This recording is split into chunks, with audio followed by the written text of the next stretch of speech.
A recent study is challenging everything we thought we knew about creatine supplements. So have we been wasting our money all this time?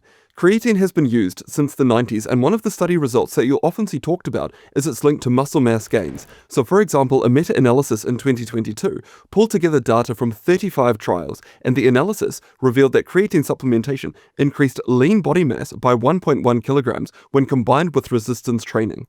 And notice something important about the results of this analysis. Creatine was found to increase lean body mass, but that's not the same as muscle mass. So lean body mass is the weight of everything in your body apart from fat. So muscle mass is a key part of that, but it also includes things like bones, organs, and water weight, and a few other things. So if we assume that all of these factors are staying relatively constant, then lean body mass can be a good proxy for muscle mass. So when we find that creatine boosts lean body mass, it seems like a reasonable assumption that what we're seeing is a gain in muscle tissue. But this brand new study suggests that we've been interpreting the results of that earlier research all wrong. The researchers wanted to figure out if creatine was indeed helping to increase muscle mass, or if it was just water weight. So here's how the study was set up.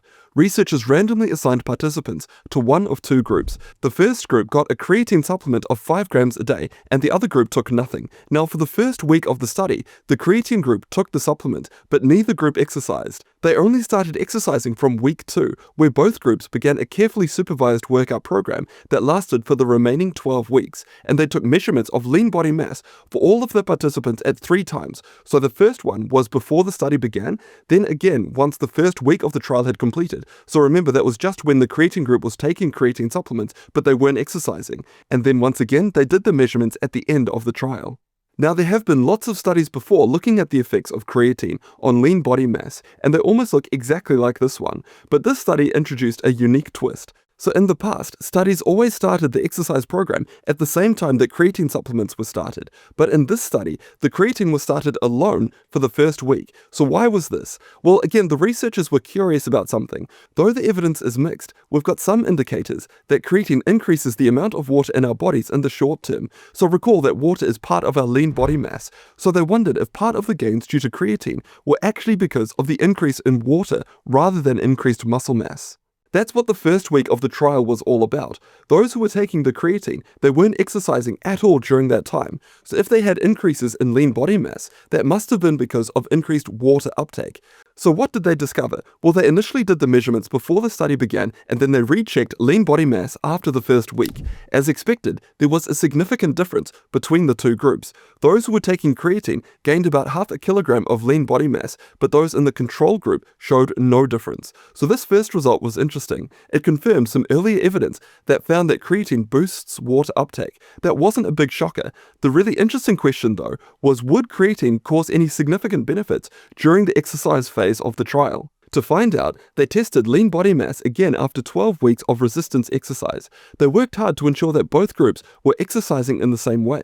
This is the part that's been getting all of the attention. The creatine group didn't see any benefit in terms of lean body mass gains during the 12 weeks of exercise compared to the control group. When we compare the change in lean body mass after the first week to the end of the study, both groups gained about the same amount. It was around 2 kilograms. So the authors drew a startling conclusion that creatine doesn't offer any further benefits to lean body mass beyond the initial boost in that first week, and that likely doesn't have anything to do with muscle gains. So do these results mean that creatine use is all built on a mistake? Well, let's unpack this. Look again at the numbers that they report in the gains during the 12-week exercise period. There actually is a difference between the groups. The supplement group gains a bit more on average, and you see this on the graph here. So when they say no difference, technically what they mean is not statistically different. So it's possible that the difference that creatine makes here is too small for this particular study setup. So in other words, what I mean is that there's not enough people in the study to adequately power the study to detect that small difference. The study only involved 60 participants, which is a relatively small group, and the duration was only 12 weeks. So ideally, we want a larger, longer-term trial to get a clearer picture. More data equals more precision. But also, if we compare the baseline to the end of study differences, the creatine group still does have an overall greater change in lean body mass. I also want to point out something that's easy to miss. The study didn't address the main benefit of creatine. So the main benefit that I'm going to discuss is the reason why I personally take creatine. So even if the conclusion in the study is right, that creatine doesn't boost lean body mass gains, it doesn't mean that creatine is worthless. So let me explain why. So think about what the main benefit of creatine is. Creatine helps to restore ATP, that's the primary energy source for our cells. It's particularly important when we do high-intensity, short bursts of muscle movement. Think of it like an emergency battery pack for our muscles. Our muscles can store a certain amount of creatine, and taking creatine supplements increases the amount of creatine available to our muscles. It's like filling that battery pack to 100%, and this results in measurable performance gains when it comes to exercise. So studies have found benefits ranging from increased power and endurance to strength training to enhanced recovery. And since we can push a bit harder during strength training with creatine, we see gains faster. So a meta-analysis of studies in adults under 50 years old backs up this effect. When compared to placebo, those taking creatine saw their strength grow more quickly. A separate meta-analysis focused on studies of older adults. The results were the same. Creatine supplementation increased chest press and leg press 1 rep max. And a report from the International Society of Sports Nutrition summarized the evidence this way. Hundreds of peer-reviewed studies have evaluated the impact of creatine supplements on exercise performance. About 70% of them found a significant improvement in exercise capacity. So this is a really important distinction. The new trial casts doubt about the effects of creatine on lean body mass, but it did not measure muscle performance. So creatine lets us exercise with more intensity, and this translates to greater strength gains. But one natural question to ask is, if our strength is growing, shouldn't our muscles be growing as well? And wouldn't that show up as gains in lean muscle mass?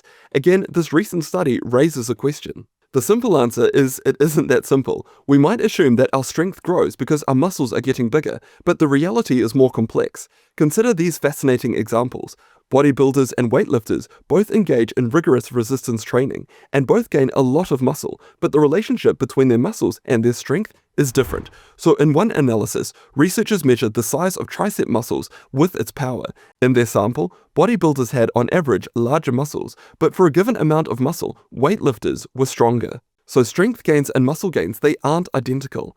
One study found a group of young, healthy people had an average strength gain of 21% during the study period, but that corresponded to only 7% gains in muscle size. And incredibly, several people in that study increased their leg strength without any gains in muscle size at all. So what explains all of this? Well, yes, strength gains, they're partly driven by muscle mass, but they're also driven by other changes in things like nerve activity. In other words, we get stronger in part because our body gets better at using what we've already got, and research suggests that our early strength gains have more to do with neural adaptations. Later gains are more connected with muscle growth.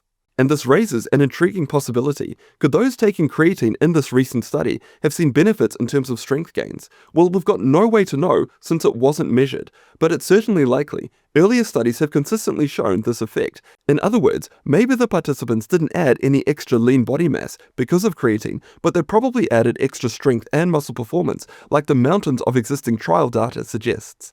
Overall, the new study raises an important question about whether earlier trials may have overstated muscle mass gains. For reasons that we've looked at here though, I don't think it casts doubt about the usefulness of creatine. We've still got very good evidence that it boosts exercise performance and strength gains. To emphasize, the new study did not measure muscle performance at all, it was just lean body mass. And it's the muscle performance effects that are the main reasons why I personally take creatine monohydrate 5 grams as part of Microvitamin Plus. We're on formula version 6 of the overall microvitamin package, and I'm working on formula version 7 at the time of recording this video. And for me, I want to continue receiving the muscle performance benefits of creatine, and the study does not change that, nor compel me to remove creatine from formula version 7. But just because I take a supplement does not in any way mean that you should as well. And there's actually some emerging areas of interest for creatine that have got nothing to do with exercise. So to see why it's becoming a top choice for longevity researchers, make sure to check out this next video here.